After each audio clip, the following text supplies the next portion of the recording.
the aggregation of the percentages of the results scored by the 4 presidential candidates who were on the ballot as declared by Mr. Chebukati presented to us a mathematical absurdity that defies logic. Take notice that Mr. Chebukati's aggregation was as follows: Raila Odinga 48.85%, William Ruto 50.49%, Waiga Maure 0.27%, Wajakoya George 0.44%. This summation gives us a total of 100.01%.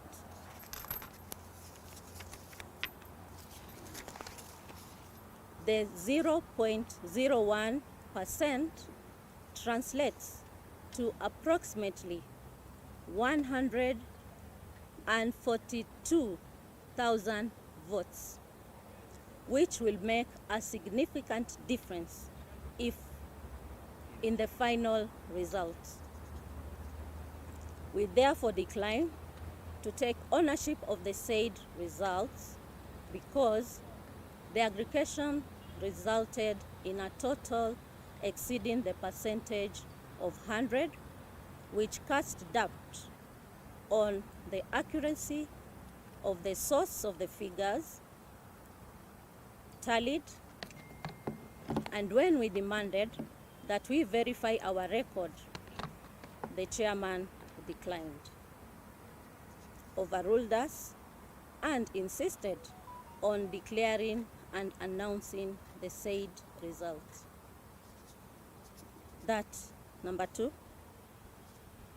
contrary to the Constitution and legislation, the results declared and announced did not indicate the total number of registered voters, the total number of votes cast, or the number of rejected votes, if any.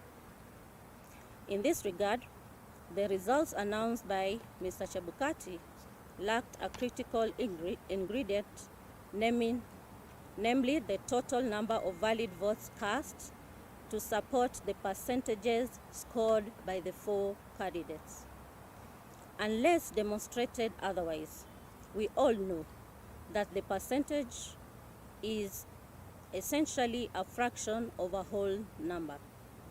Hence, if, for example, the 7.17 million valid votes cast in favor of the winning candidate, as declared and announced by Mr. Chebukati, translates to 50.49%, then it was 50.49 of what? Further, take notice that Mr. Chebukati claimed that Raila Odinga attained 25% of votes in 34 counties, while William Ruto attained 25% in 39 counties.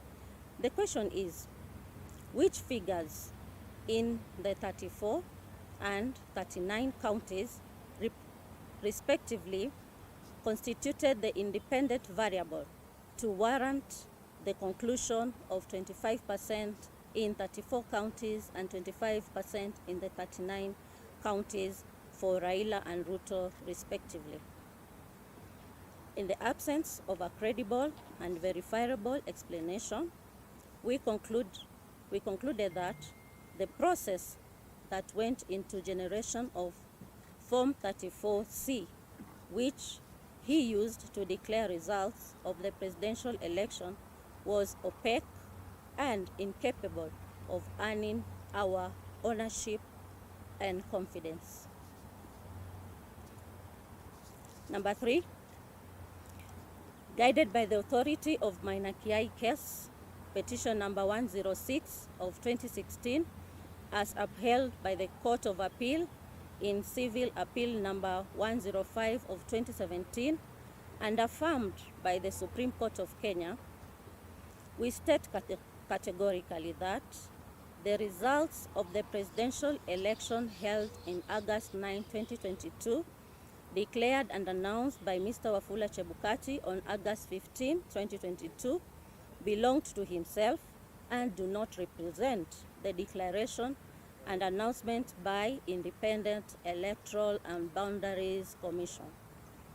The Commission has to process the results before they are declared and announced by the chairperson. For the avoidance of doubt, let me quote the Maina Kiai case. It says, "We reiterate as we conclude that there is no doubt from the architect of the law, we have considered that the people of Kenya did not intend to vest or concentrate such sweeping and boundless powers in one individual, the chairperson of the appellant." The emphasis is that the Commission's chairperson has conducted the election as though he is the National Returning Officer, a non-existent role, and his role in declaring results that were not approved by plenary by all 7 commissioners renders the results unconstitutional to the extent that this is his own results as opposed to those of IEBC. In keeping to Article 138(2) of the Constitution, there is no national presidential election in Kenya, but rather the presidential election is held in each constituency. Point number 4, that in contrary to the Constitution and legislation, by the time the chairman declared and announced the final results, results from certain constituencies had not been announced. This is our statement. We promised you a comprehensive statement, so here we are, and we are going to give it up. Let me answer at what point did we realize the opaqueness? Conducted the election and we did it to the best. We have improved in the processes as IEBC. We have upped the bar. We have considered all the stages and processes that are supposed to be taken care of. But come to the last phase, the tallying phase. As I said yesterday, that at the end, that there was opaqueness. Things were not being shown to the public. You've been there, even at Bomas. And the screens are supposed to show cumulative numbers of the presidential candidates' votes as they garnered, as we continued to read the results, isn't it? The same was not displayed to the public, and the same was not given to the commissioners. Just like the public was not aware, the same, the commissioners were not aware of the cumulative results as the day goes by. So 2 days to the end, it was not given out. So you could not clearly say that we have tallied 10 million, and this 10 million, this is how it is distributed. We have tallied 15, we have tallied 12 million. How is it distributed? The public needed to know. Progressively, the same, the commissioners didn't know. Yes, so what was your question? My question was, do you have, as the Vice Chair has said, we were not doing the tallying. The tallying that was being done by our staff, technical staff, it was not known to the commissioners until the moment around 4:30, when Mr. Chebukati brought the results tabulated in the format. And he did not give us an opportunity to discuss the results. He just said, these are the results of each particular candidate. They have scored this and they have met the constitutional threshold, and therefore he is going to read the results. And he did not allow us to discuss to see whether there were any disparities. So as a commissioners, we did not have other results. Those are the results that we were supposed to have discussed before they are declared in accordance with the legal requirement. So we don't have, and we didn't have, because we were not doing any other results. It is those ones that he was doing. That is simple. So you believe that there would have been a difference that Kenyans had already tabulated through the processes? We even knew the statement, and the statement has indicated 100.1%. The rest is for you to decide. We'll give you the statement to go and look at it. Yeah? We do not know the actual numbers, but even if you looked at the screen,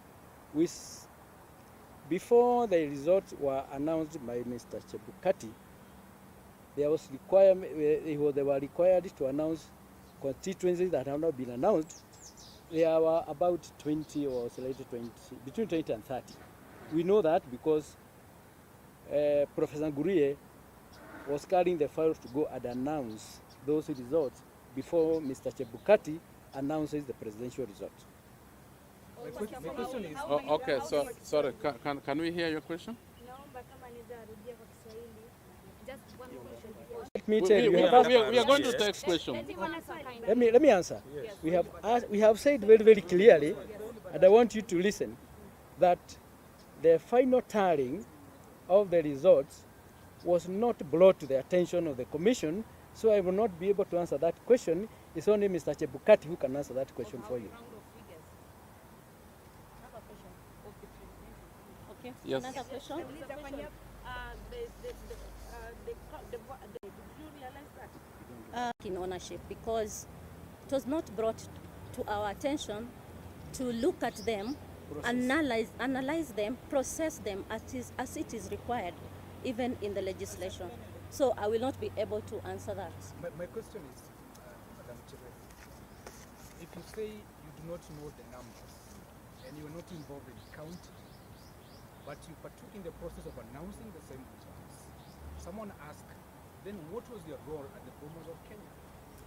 Let me answer. Want to take it? Okay. Let me explain this.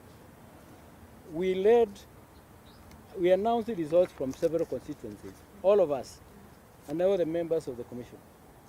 And once that is done, it was going to the back end. What we are saying that back end was the privacy of Chebukati, not the rest of the commissioners. And it would have required for him to bring that back end analysis to the plenary to discuss and look at the results and evaluate and see what has been done at the back end. That is very simple. So if you want to ask about that back end, then you can check with Mr. Chebukati. But let me expound on that, please.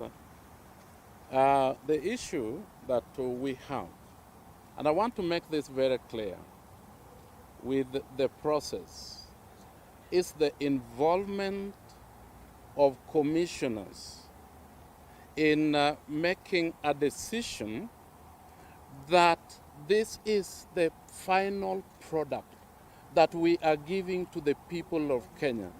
If that is not determined by the commissioners, then it remains the duty and the role and the responsibility of only one person. And that is the issue that we had in the boardroom, where these are the final results. That's what he told us. And then we asked, how about some of the issues that the political parties had raised? And he said that, I will deal with that. And he never dealt with that. These issues that political parties were raising from the floor of the tallying center were important and needed not to have been disregarded. Now, these are the issues that we were answering. Where then did those issues go in the context of the final tally of the result that you are going to mention? This is our problem. Well, yes. Mandate to declare is in the role of the chair of the commission. Yes, but before they are declared, they are processed. And we are saying that we did not process. And that's why they come out with glaring mistakes, and we don't take ownership of the same. Thank you. What do you recommend? Those are options. Swahili. No, no, no. So, nauliza kwa nini ueleze sababu zako za kupinga matokeo ya rais kwa Kiswahili tafadhali. Kupatie Naomba kwa Kiswahili kwa kifupi. Na pia kwa nini mnasema Uliza kuwa Kiswahili. hakukuwa na uwazi wacha tu niseme katika tu- swala zima? wacha tu niseme tu ile hoja moja kwamba katika ile tarakimu ambazo zimetolewa yale mahesabu hayaingiani. Ni vipi unaweza kusema umepata 100.01? Sote tulienda shule na tukiangalia 0.01, ukiangalia katika valid votes, hiyo ni kura 1140. Hizo kura tukiangalia jinsi mchakato umeendelea, ni kura nyingi sana ambazo zinaweza kuleta tofauti. Sasa sisi tumesema yale makosa kama hayo hatukuhusishwa, kwa hivyo Okay. Thank you very much. Opaqueness continues.